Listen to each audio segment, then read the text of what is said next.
Good day, I'm Stephen McHugh, and this is your JIS News for Wednesday, March 15.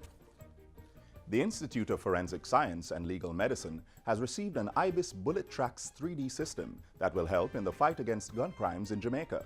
The system was handed over at the Institute's Hope Boulevard facility yesterday. This is an important part of the government's ongoing efforts to combat illicit trafficking in firearms and ammunition that is contributing to the unacceptable high levels of crime, especially murder. The Bullet Tracks system was sponsored by the Canadian government and managed by the UN Regional Center for Peace, Disarmament and Development in Latin America and the Caribbean.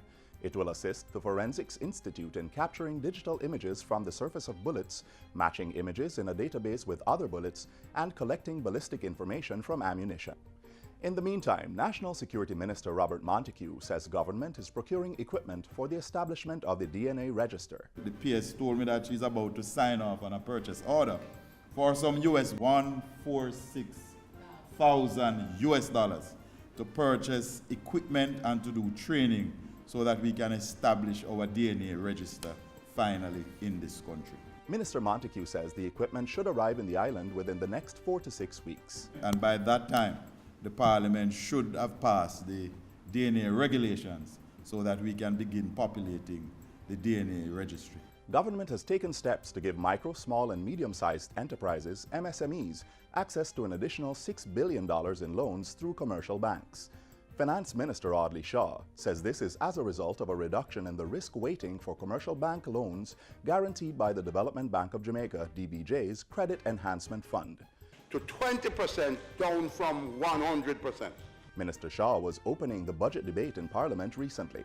He says the move is part of government's economic growth enhancing strategies, adding that $36 billion has also been freed up in the insurance industry for these entities to pursue local investment and growth projects. The insurance companies are required to pursue local investment. This is not money to go and chase foreign exchange.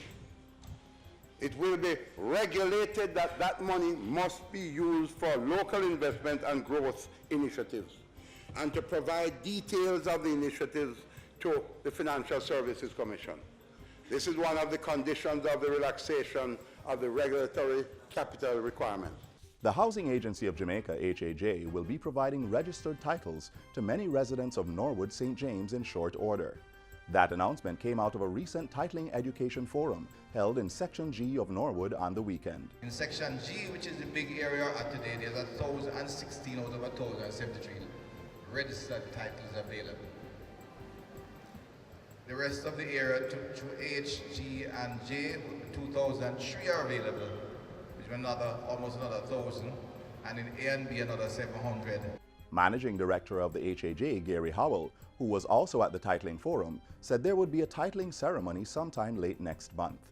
The forum had representatives from the HAJ, NHT, and National Land Agency providing residents with assistance in resolving the outstanding issues that are hindering their completion of the titling process. The residents were also assured that the HAJ was working hard to complete outstanding infrastructure works in the community. And finally, the Transport Authority and the Jamaica Constabulary Force are reporting improved compliance by motorists regarding tinting regulations since a recent crackdown on persons breaching the rules. We have examined in excess of 3,110 vehicles, and to date 534 tint have been removed from the vehicles. Another 168 plates have been removed. What we have found is that there is improved compliance among public passenger vehicles, and that there is a lot of support for the removal of the tint by the operators. So it is being reflected in our numbers. The Transport Authority's communication manager was addressing a recent JIS think tank. She outlined the procedure for persons whose factory tints on their vehicles breach the regulations. The JUTC vehicles, of course, will come on board over a 12-month period, as many of their vehicles have the factory tints affixed to the windows.